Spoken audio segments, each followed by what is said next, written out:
Israel's ground invasion of Gaza has begun with raids, and the BBC is reporting that the Israel military has recovered a number of bodies of hostages that were taken by the Hamas. I'm Barkha Dutt, you're with the Mojo Story, and at this moment, we are trying to reach ground zero in Israel. This broadcast is coming to you en route in Addis Ababa in Ethiopia. Remember, most commercial flights are cancelled. Several flights here are cancelled as well as the war escalates in Israel and its retaliation for the terror attack by Hamas. We hope to be on the ground very soon, but we are waiting as a number of Israelis are waiting as well at this airport seeking to get home, many of them signing up to be volunteers in the Israel military. Now, let's look at what is happening in the last 24 hours. We have seen Israel asking 1.1 million Palestinians to actually relocate themselves within Gaza. Israel is obviously getting ready for a full-blown ground incursion. Some raids have already taken place, and as I reported, the BBC is reporting that the bodies of a number of hostages have been recovered as well. United Nations is calling for humanitarian access and humanitarian corridors in Gaza. Israel at the moment is denying reports by the Human Rights Watch that white phosphorus was used in its air bombings on Gaza. To talk about what might happen at this inflection point in the war, let's introduce our newsmaker joining us live from Tel Aviv today, one of Israel's best-known journalists. I want to welcome Ben Caspit to the program. Ben is also the author of a book on Benjamin Netanyahu called The Netanyahu Years. Remember, this is a time when Netanyahu finds himself at the receiving end of sharp criticism from his own people, several polls suggesting that eventually he should resign. But at the moment, Israel coming together in this a moment of crisis with a unity government and a unified response. Ben, let me start by thanking you for your time and asking you to tell us your assessment of the latest situation. Thank you for having me. And first of all, I have to be sharp and clear. No phosphorus, no white phosphorus is used by Israel. We are in times that everything is being shot, and you can see all the videos. The pictures that were in the networks are very old. Nothing like white phosphorus is used by Israel. And about let's begin with the ground incursion. We are not there yet. What we see is local action by Israeli elite units in order to recover bodies or get some information, intelligence from the ground. It's not deep incursions. It's 1, 2, 3 kilometers getting in and out. The worst is still to come. Israel is gaining a lot of force, 350,000 military troops are already drafted. You are talking about, you just said you met in Addis Ababa. It's not people that are coming to volunteer. It's, in Israel, all of us are soldiers in a state of war. Everyone is getting in, and right now we have enough full force in Gaza and also in the north, because the big real question that I think will determine the fate of the whole Middle East is, will Hassan Nasrallah from Hezbollah join this party? Everybody hopes that he won't. You have 2 American aircraft carriers in the Mediterranean right now. The Gerald Ford is already here, and the Eisenhower is on its way, in order to hint to Nasrallah that it's better for him to stay out of it. Israel's main goal in this event is to smash and get rid of Hamas. We tried to lie to ourselves for 15 or 20 years that it is possible to live side by side with Hamas. So they proved us that we were wrong. No person that want to live in our neighborhood can contain what they did to us on Saturday. So I assume that sooner or later you'll see the IDF inside Gaza. I don't think no one is going to conquer all the Gaza Strip right now. We are now in the stage of the of the preparing the Gaza to the Israeli invasion, but I don't see it happening in the next hours or 1 or 2 days. We need enough information because after Saturday, that it was one of the, not one of the, it was the deadliest, most horrific terror attack that we suffered ever. By the way, if you compare it to the population, we have 124 dead in this attack per million persons. It is the by far the highest rate of any terror attack. For to comparison, the September 11th attack in the United States was 10 casualties to million population. Right now we had 124. It is 12 times doubled the September 11th attack, and many of the victims were just slaughtered, raped, burned alive, beheaded. All the pictures and the gruesome videos are there. I was in the field, I saw everything. So no one can expect us not to do the work in this time until the end of it. What do you know? Do you want to know, Samit? Uh, Let me ask you this. You've said a lot of things, including saying that when you look at this attack by Hamas, victims per million, this is the worst terror attack ever. And I saw that number on your Twitter feed as well, and that's very, very important. But what happens next? You said these are just short raids by the Israeli military going into Gaza and coming out. What are you hearing about what the BBC is reporting, that a number of bodies have been recovered, that may well be the bodies of some hostages, Israelis among them, that were taken by Hamas? Yes, we still don't know, believe it or not, how many from the missing people that are on the other side are alive and how many are dead. The current count of bodies in our side is 1,300, but I think the real number is higher. And we as Jews, we don't desert the dead even after his death, because we need the people to be buried in a Jewish ceremony. By the way, not all the casualties are Jewish. You have Muslim Bedouins, Israeli Muslim Bedouins from the south that were slaughtered, including women. You have 3 Muslim soldiers in the Israeli army that were killed. So first of all, you need enough intelligence. If you have intelligence that there are bodies somewhere inside Gaza and it's not too far, you get in and get it. Right now, the main effort is intelligence. Before the IDF comes in, we have to know maximum details about all the traps, all the deadliest traps that Hamas are preparing to the Israeli soldiers. It is going to be very expensive, and there will be a lot of bloodshed. And we hope to finish it as soon as possible. But from the terrorists that we are keeping, we have around 1,000 of Hamas bodies of terrorists in our side, but we have also prisoners. So right now they are interrogated in order to get as much intelligence as possible before getting in. We tried Summit for since 2009. Since then, it was the last real operation in Gaza where the IDF was moving in. There was an inside invasion. And since then, we were not getting into Gaza, only, in the minimal rate that we needed. But we tried to believe that it will be possible to get some kind of a coexistence with Hamas. I want to remind our viewers, in 2005, late Prime Minister Ariel Sharon decided to have a pilot for peace, and Israel just got out of the Gaza Strip until the last inch.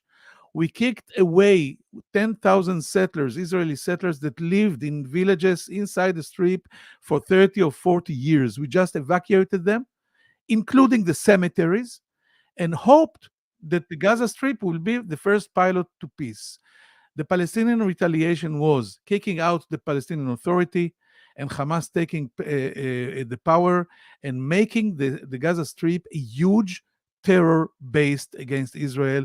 The generation of children that we raise around the strip don't know a situation without sirens and rockets. So after we are lying to ourselves for so many years, we had this last Black Saturday when they surprised us. By the way, it is one of the major, maybe the most severe intelligence failure of the Israeli history, more than the Yom Kippur War 50 years ago exactly.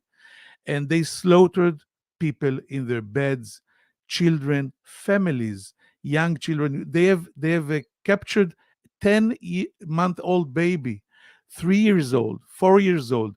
They beheaded many people, including women and children. So after seeing all this, I'm 63 years old. I'm a journalist for 40 years. I never used the word Holocaust to nothing. Holocaust is unique. The only time in history that there was a decision to get rid of the Jewish race. Since the last week, I started using the name Holocaust again because we saw children hiding in shelters or in garbage cans, and their parents are afraid to strangle them because they were crying, and Hamas terrorists were listening and coming killing them.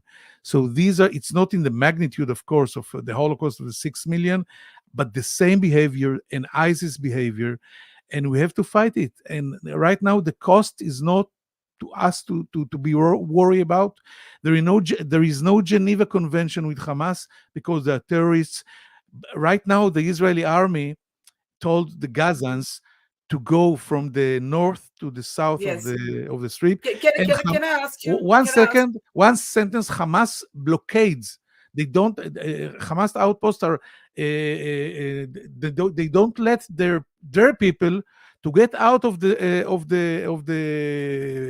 this zone, and this is a war crime. Yes, you are saying Hamas is not letting civilians leave. I want you to respond to comments that have come from bodies like the United Nations, Doctors Without Borders, that are saying that it is not possible for 1.1 million civilians to relocate within Gaza in 24 hours. In fact, that deadline has come and gone. How do you respond to the criticism that is coming from international bodies that civilians that do not support Hamas need to be given time, space, and they also need to be given a humanitarian corridor, somewhere to go? Egypt has refused to take them. At the moment, they're being asked to relocate within Gaza. That cannot happen in 24 hours. Would you agree? I'm not. The 24 hours, I think, was a timetable to start this process. I don't think 24 hours, by the way, passed. Nothing happened. The Yes. thing is, we don't have now to respond to anything. They just came to our houses and to our bedrooms and killed our women, children, grannies, and men that were sleeping in their beds after Israel evacuated the whole of the Gaza Strip. So we invite all the world to come and aid them. This population of Gaza voted for Hamas, supports Hamas. We are not right now. Our goal, if we want to survive in this neighborhood where everyone is watching us, how should we survive after this gruesome attack? Our goal is to get inside Gaza, kill all the Gazans, all the Hamas leadership, the military and the non-military, break the military force of Hamas and get out again. We can do it as peaceful as possible. This is the reason we're going to do it. Do you believe all the people in Gaza support Hamas? Is that what you're saying? It's irrelevant. We have to kill Hamas. Who else? People that want to support. No, now this is a question of the past. It's crystal clear that Hamas is sovereign in Gaza. Hamas won the election in Gaza. You see hundreds of thousands of rallies in Hamas. You see their children, 5 years old, wearing explosives in order to show the world that they're going to kill all the Jews. Right now, it's not irrelevant for us. We have to do this job because it's either them or us. If you're talking about humanitarian questions, so come, you're going to come here. I hope they will take you and show you what they did. And the bottom line and the headline is that Israel withdrew from Gaza until the last inch, and we said, hey guys, take this opportunity. We can bring billions from Europe and the world and build a Hong Kong in Gaza. The answer was a base of terror and manufacturing thousands and tens of thousands of rockets that they are shooting all the time on us. So this humanitarian thing right now in Gaza, it's not our business. And talking about the UN, the UN is controlled by all this crowd of anti-Israeli and anti-Semitic people. We don't care right now about the UN. With all due respect, we want to protect our people, our citizens, and our state. We tried all the ways, including offering peace. We got the answer of slaughtering our people. So now you earned it. I'm talking to the Gazans. You earned it, and you have a choice. Go south. I hope Egypt will open the gates and let them go south because we need to get rid of the murderers. It's as simple as that. What is the end goal here when you say we have to kill Hamas? Hamas is obviously intermingled, using the civilians as human shields. Also, the hostages are also in there somewhere, right? The danger also is that the hostages themselves, 150 estimated, could also die in these raids. Yes, this is a huge dilemma.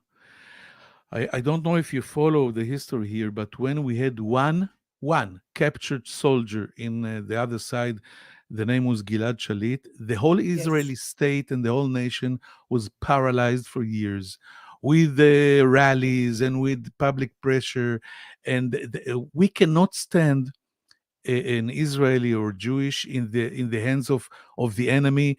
This is a national phenomenon of Israel. By the way, I don't agree with it personally. I thought no prime minister can release 1,100 murderers for one soldier, but this is what we did. The paradox here that makes the huge Hamas victory on Saturday a Pyrrhic victory is that now they are stuck with this unbelievable quantity of between 100 and 200 hostages, not only soldiers, most of them are civilians. So right now, the situation is that no Israeli prime minister is capable of negotiating anything with this situation that no one imagined.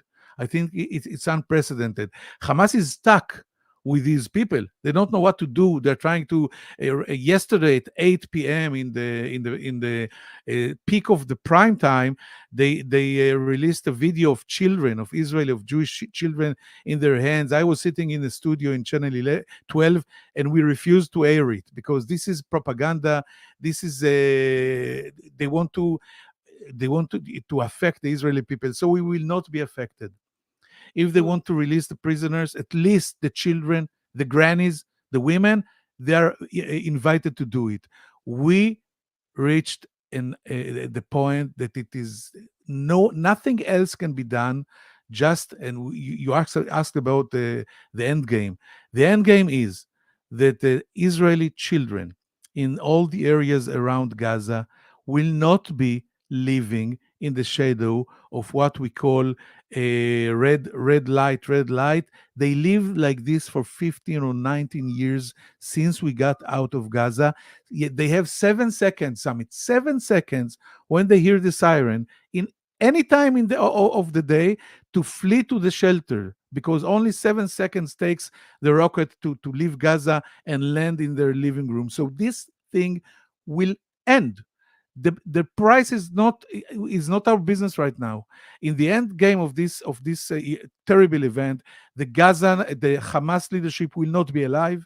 The Hamas fighting power will not exist, and our children in the Gaza area will be able to live and to grow up without a trauma, without a psychiatrist, without wetting at night, because this is for 15 or 20 years, and I don't know what made us the energy to live with it. But we learned our lesson.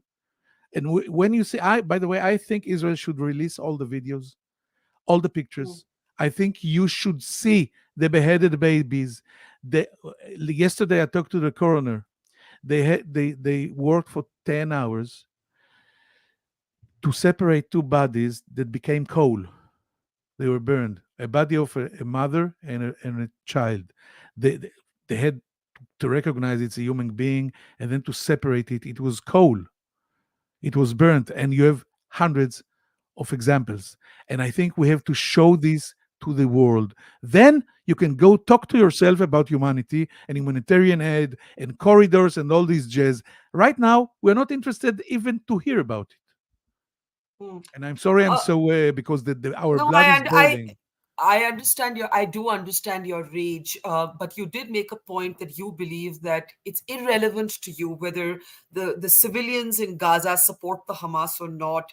The fact is that the Palestinians say there haven't been elections there for several years. How do you know that all the civilians are with Hamas? You've seen the images of desperate people fleeing.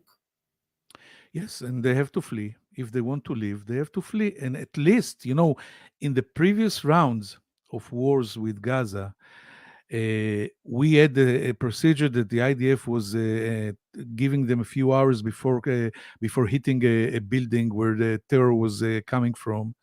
Right now, we don't give any time. We don't have any time.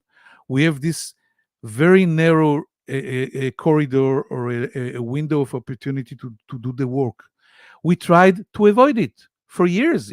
Again, I'm telling you, saying it on the third time on this interview. We got out of Gaza. By the way, when we were negotiating peace with Egypt in 78, 79, we wanted to give the Egyptians the Gaza Strip. We don't need it. President Sadat refused.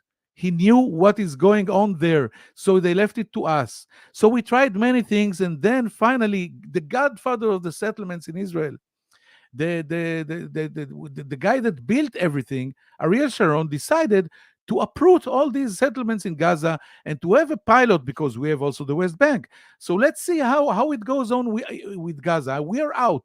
Now it's your turn to make peace, to flow, to invest money, to make this strip flourishing.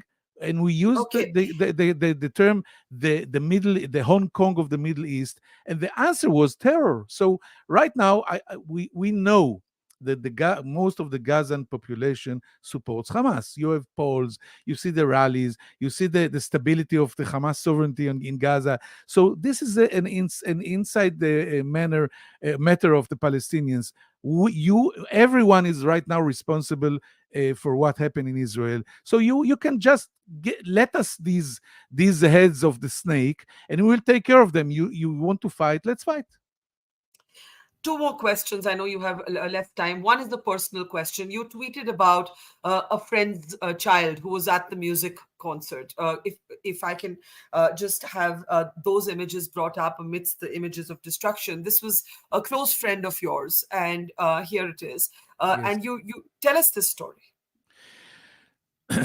It's so difficult to talk about. This was a music festival called Nova. It is once a year in Israel, and there were thousands of youngsters there, just dancing all night. And suddenly, around 6:30 approximately. By the way, this kid is American. He was born in Philadelphia, Amit. His father was born with me 63 years ago, and his father calls me from I think he was in the United States and told me, listen, something's happening in the south. My son is in a festival. He called me and said he flew to a forest and people are shooting. And on these moments we were captured unready for the whole thing. We have to investigate whatever happened with the intelligence, with the IDF, with the prime minister, with the government. This, I think, all of these guys will have to go home after we win this war. But you have to understand, Summit, for hours these people were just alone, and the terrorists were shooting them one by one inside cars. They were trying to take shelter in huge garbage cans, the metal cans. They were digging themselves behind or under huge quantities of garbage, and they were shooting them and raping the girls. We have a testimony. It was released yesterday. Try to get it, of a Hamas terrorist prisoner telling us how he raped our daughters. And I think the total count of the deads from this party is 300. 300. Imagine it's a school, and the gruesome action were unbelievable. It took us days to understand that it is possible. You know, Hamas stopped the suicide bombings a few years ago in the second Intifada after he understood it makes Hamas look like ISIS. And they stopped the suicide. They went on in with all the other elements of terror, and they're shooting missiles on us on a daily basis, and knives and rifles and whatever. But this gruesome thing of a person going with an explosive on himself and exploding himself among people was stopped by Hamas a few years ago. And now what they did now, actually we missed the suicide bombings. We prefer it. They put tires around kids, and they set the tires on fire to see them burning alive, and it is all true. All the testimonies, you see the bodies, you can see the bodies. So I don't know how to begin to tell you what is going to happen right now inside the souls of 9 million Israelis. So I hope the world will understand that Are you worried that parts of the world may not stand with you as the humanitarian crisis grows in Gaza? we know this game. We know what happens. You can already see Putin talking about it. You can see Qatar. By the way, what we see is actually a world war. If you zoom out from the gruesome event, you can see that this was actually an attempt by Hamas to prevent Israel cutting peace with Saudi Arabia. And the interest around it is, of course, Iran. That this peace between Israel and Saudi Arabia is a disaster to Iran. Putin that want to go on that needs the West to be dependent on his gas. So you have putting Iran and Qatar and Hamas against the United States, Israel, Saudi Arabia, and all the other positive forces in the region. So this is Yeah. the big picture. But we don't care right now about the big picture. If the world or parts of the world will stop supporting us, tough life, but we'll go on until How, this how how do mission you is how do you fulfilled. respond how do you respond to those who say you cannot respond to a war crime with a war crime of your own? I respond with simple facts. Because Hamas is a terrorist group, we are not we are not committed to the Geneva Convention. No, We I mean the commit. civilians. I mean the civilians in Gaza. We are committed to the rule of wars, and we will be committed to the rule of wars exactly like the Americans were committed to it in Afghanistan and Iraq, and the Russians in Chechnya and in Ukraine. We are sick and tired from these double standards. Yes, we are Jews, but it doesn't mean that you can slaughter us. We are going to kill the terrorists as sooner the better. The cost is not relevant for us right now. I'm sorry. Finally, you are the author of a book on the Netanyahu years. You also spoke about this being a huge, massive intelligence failure, and Israel will have to confront that question at some point. A lot of polls suggest huge anger among the Israeli people with Benjamin Netanyahu. How do you see that question, or do you think this is a question that Israel has postponed for now? This is a very big dilemma, even for me. I'm preaching for years now that Netanyahu is is not suitable to be our prime minister. I think I'm his fiercest critic in Israel. But right now we are in wars, so you are torn between these options. Tell the truth, say what you feel. Please, Mr. Netanyahu, put the keys on the table and go away. Let someone else now take us to the victory, and then start to rebuild again the whole burned and ruined and shattered area around the Gaza Strip. Or let's first finish the work and the war. It's not only Netanyahu. Many people in the army, including very senior, will have to resign. The problem with Netanyahu is that he's not willing to get any responsibility. We had 2 days ago the chief of staff, General Herzi Halevi, one of our best Israeli commanders ever, talking to the public and first of all saying, I'm responsible. We will take care of it after the war. Netanyahu did not say it, and he will not say it.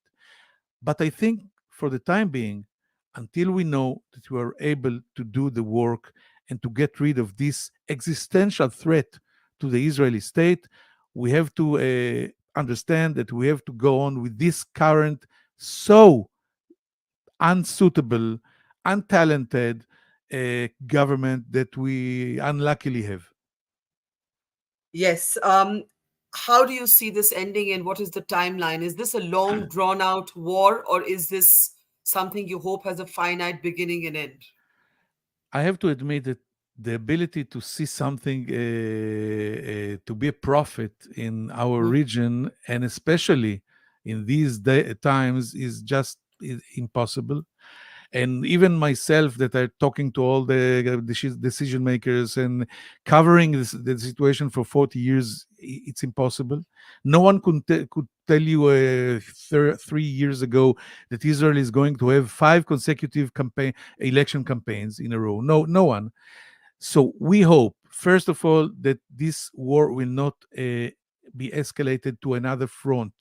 If it happens, by the way, The yes, Hezbollah in the north, yes. yes. By the way, if it happens, the paradox is that it can be shorter because the magnitude of destruction, if a war between Israel and Hezbollah happens, will be hundreds of times doubling the what is going to happen between Hamas and Israel, because Hamas and Israel is not equal. And there is not, if Hezbollah will try shoot the 200,000 missiles and rockets at us, you will not recognize Lebanon after the war, and also the damage in Israel will be heavy, even in Tel Aviv. So let's hope this will not happen. If we were talking about a Hamas-Israel war, I think we're talking about weeks. I hope we are not talking about months. So this is the best I can tell you right now. Yes. Thank you, Ben Caspit. We hope to see you and meet you on the ground in Israel. We're in transit right now, trying to get on to the first flight that can get us there. Thank you very much for talking to us and sharing your insights. Thank you, Sami. Thank you so much. Thank you. It's great to see you here. Thank you for watching our work. If you haven't subscribed yet, don't forget to click the bell icon and subscribe to Mojo Story and support independent, robust journalism.